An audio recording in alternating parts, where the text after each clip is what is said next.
반갑습니다. 수원 오산 화성 촛불 시민에서 여러분들이 국회로 보낸 김준혁입니다.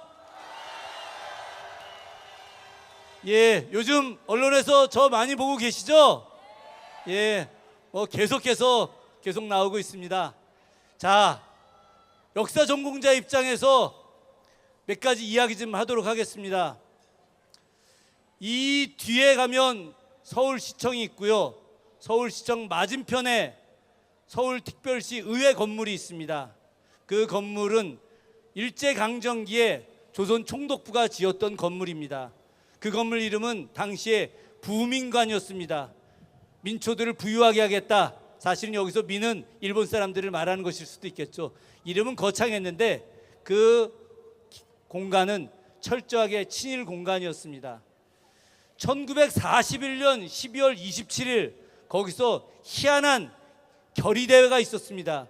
그 결의대회가 어떤 것이었느냐, 바로 조선임전보국단이라고 하는 해괴한 단체가, 즉 전쟁에 임해서 나라에 보답하자라고 하는 친일파들이 만든 단체가 그 자리에서 연설을 하는 그런 결의대회가 있었습니다. 연설자가 누구였느냐? 김환란, 모윤숙, 박순천, 당대 기라성 같은 지식인 여성들. 그런데 이 지식인 여성들이 모두 친일파로 자기들의 이익을 위해서 나라를 팔아먹고 어린 소녀들을 강제로 일본군의 성노예로 만들어서 보내는 그 일을 그 자리에서 부끄러움도 염치도 없이 떠들어댔습니다. 이들에 대해서 비판하는 저를 막말 정치인이라고 지금 이야기하고 있습니다. 누가 막말을 하는 것입니까?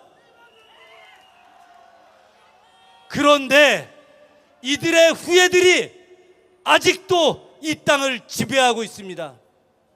정치, 경제, 사회, 문화, 교육계 모두가 다 이들의 후예들이 아직도 떵떵거리면서 자기들의 치부를 가리고 자신들의 친일 행적을 역으로 미화하고 있습니다.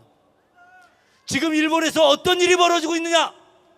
2024년 올해부터 160여 종의 어린이 교과서, 초등학교 교과서에 독도가 일본 땅이라고 버젓이 기재되어 있습니다. 지난달에 일본 중등 교과, 거민정 교과서에 일제강점기는 존재하지 않았다.